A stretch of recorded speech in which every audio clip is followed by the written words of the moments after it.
শুধু বাংলায় কথা বললেই কি একজন ব্যক্তিকে বাংলাদেশি বলে ধরে নেওয়া যায়?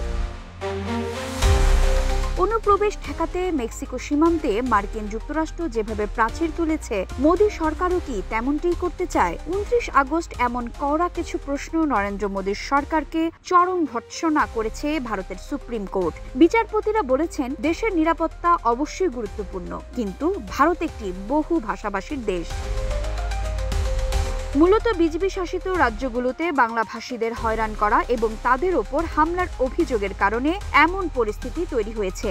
বাংলাভাষীদের ওপর হামলা হচ্ছে এবং অনেককে বাংলাদেশে পুশিং করা হচ্ছে। পশ্চিমবঙ্গের মুখ্যমন্ত্রী মমতা বন্দ্যোপাধ্যায় ও তার দল তৃণমূল কংগ্রেস অনেকবার ওই অভিযোগ তুলেছেন। এমন অভিযোগের কারণেই ভারতের সুপ্রিম কোর্ট মোদী সরকারের কঠোর সমালোচনা করেছে। সুপ্রিম কোর্টের বিচারপতি সূর্যকান্ত, বিচারপতি জয়মাল্য বাগচি এবং বিচারপতি বি.এম. পাঞ্চলির ডিভিশন বেঞ্চ রাষ্ট্রপক্ষের আইনজীবীর কাছে জানতে চায়, বাংলায় কথা বলার কারণে কি ভারত সরকার কাউকে বাংলাদেশি বলতে পারে? এক্সট্রিম মশার কয়েল প্ল্যান্ট ফাইবার দিয়ে তৈরি, ডেঙ্গু, চিকুনগুনিয়া বাহি সহ যে কোনো মশার বিরুদ্ধে দেয় এক্সট্রিম সুরক্ষা। ভারতের মতো বহু ভাষাভাষীর দেশে শুধু ভাষার জন্য কাউকে বাংলাদেশি বা বিদেশি হিসেবে চিহ্নিত করা যায় না।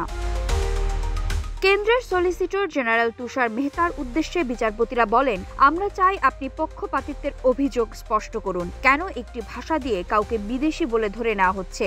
বিচারপতি জয়মাল্য বাগচি প্রশ্ন করেন, একজন ব্যক্তি কোন ভাষায় কথা বলেন তা দিয়ে কি তার নাগরিকত্বের বিষয়ে সিদ্ধান্ত নেওয়া যায়?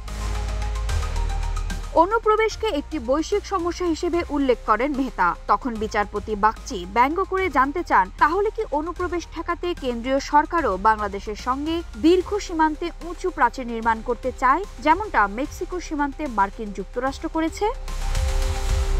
যেই মামলা থেকে এত কিছু, তার শুরু পশ্চিমবঙ্গের বীরভূম জেলার 8 মাসের অন্তঃসত্ত্বা সোনালী বিবি এবং তার পরিবারকে বাংলাদেশে পুশিং করার অভিযোগ থেকে। পশ্চিমবঙ্গের পরিযায়ী শ্রমিক উন্নয়ন পর্ষদ এই অভিযোগ নিয়ে সুপ্রিম কোর্টে মামলা করেছিল। তাদের আইনজীবী প্রশান্ত ভূষণ আদালতকে জানিয়েছিলেন, বাংলা ভাষায় কথা বলার কারণে ভারতের বিভিন্ন রাজ্যে বাঙালি পরিযায়ী শ্রমিকেরা আতঙ্কে রয়েছেন। তাদের অপরাধ, তারা বাংলা ভাষায় কথা বলেছিলেন, কিন্তু তারা পশ্চিমবঙ্গের পরিযায়ী শ্রমিক। কোনো পদ্ধতি না মেনে তাদের ধরে নিয়ে বাংলাদেশে পুশিং করা হয়েছে, যা আন্তর্জাতিক আইনের লঙ্ঘন। মামলাটি এখন কলকাতা হাইকোর্টে স্থানান্তরিত হয়েছে এবং সুপ্রিম কোর্ট দ্রুত শুনানির নির্দেশ দিয়েছে। তবে আদালত কেবল কেন্দ্রীয় সরকারকেই নয়, শ্রমিক সংগঠনকেও প্রশ্ন করেছে। বিচারপতিরা জানতে চেয়েছেন, এমন কোনো ঘটনা ঘটে থাকলে সংশ্লিষ্ট ব্যক্তি বা তার পরিবার কেন সরাসরি আদালতে আসছেন না, কেন একটি সংগঠন এসে মামলা করছে? একই সঙ্গে আদালত বলছে, ভারত তো আর অনুপ্রবেশকারীদের রাজধানী হতে পারে না।